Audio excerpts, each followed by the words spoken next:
I want to share a story with you in Mark 5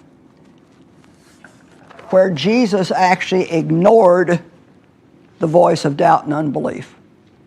And I think we're going to have to learn how to recognize when God's speaking to us and when the enemy's speaking to us.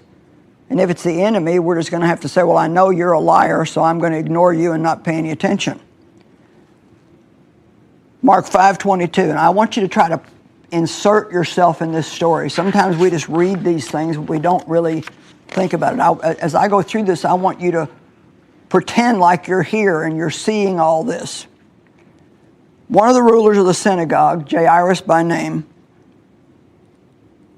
seeing Jesus, fell at his feet and implored him earnestly, saying, "My little daughter is at the point of death. Come and lay your hands on her so that she may be made well and alive." Imagine the intensity of this man's prayer. My little daughter is almost dead, but I believe you. Will you come and lay your hands on her so she might get well? Well, Jesus was full of compassion, and so it says he went with him. But there was a great crowd that was following them, because there were crowds that followed Jesus everywhere that he went. And in that crowd, there was a woman who had been bleeding for 12 years. And she'd been to every doctor. Nobody made her any better, and it had cost her all the money that she had. But she had heard about Jesus. And the Amplified Bible says she kept saying to herself, "If I can only touch the hem of his garment, I know I shall be healed." I love that. If you're going to talk to yourself, you might as well talk about something positive. I believe if I can just get to Jesus and touch him, that I shall be healed. And so he's on his way to heal this man's daughter who's almost dead. And now he stops to help somebody else. Think about how that would make you feel. Think about if you were Jairus, what kind of doubt and fear would have attacked your mind at that time. When she touched Jesus, immediately the flow of blood dried up, and she felt in her body that she was healed of her disease. And Jesus felt the power go out of him. This power of God is a real thing. It's a tangible thing. You know when the power of God is working in your life. And Jesus turned to the crowd and said, "Who touched me?" Well, the disciples thought that was a foolish question. There's such a big crowd here. What do you mean, who touched you? There's all kinds of people touching you. But this woman touched him with her faith. Can you touch God with your faith today and believe that no matter what kind of problem you have, that God is great enough to get you out of the mess and bring restoration into your life? But the woman, knowing what had happened to her, came with fear and trembling and fell down before him and told him the whole entire truth. And he said to her, "Daughter, your faith has made you well. Go in peace." Your faith. Faith does things. Faith brings deliverance. Faith brings change. Faith brings healing. Faith brings that job that you need when there's no jobs to be had.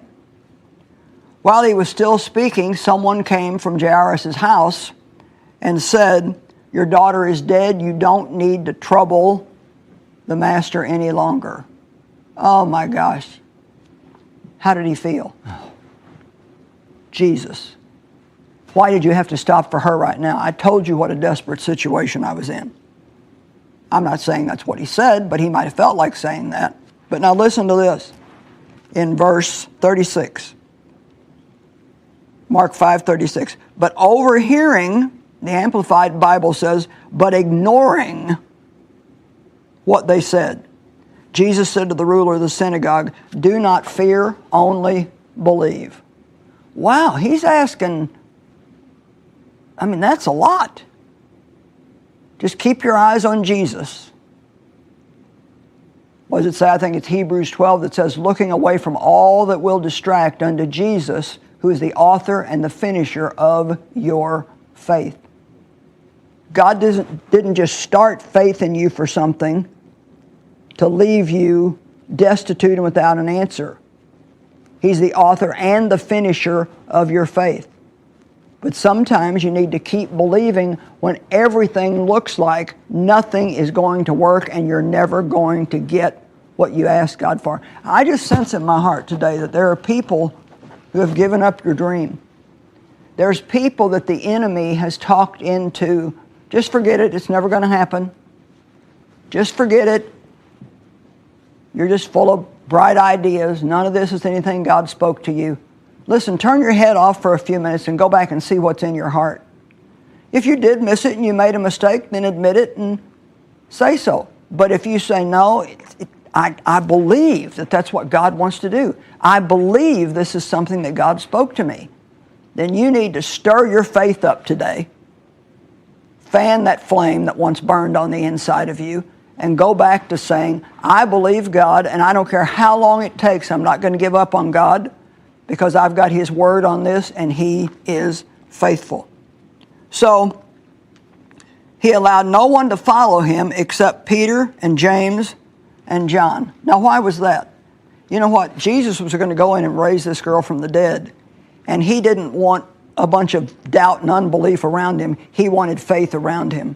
And you know what? When you're in a desperate situation and everything looks like nothing's going to work, you don't need a bunch of people around you that are...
negative and always telling you what's not going to work. You need to surround yourself with positive people, people of faith, people that would encourage you and believe God with you.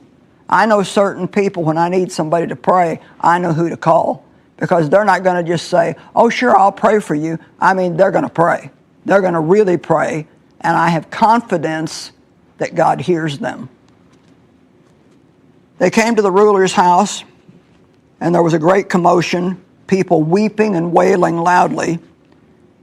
And when he entered into them, he said, why are you making such a commotion? The child is not dead, but she's just sleeping. And they laughed at him. But look what he did. But he put them all outside.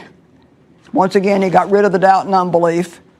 He put them all outside and took the child's father and mother and those who were with him, Peter, James, and John, went to where the child...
child was, and of course, he raised her up.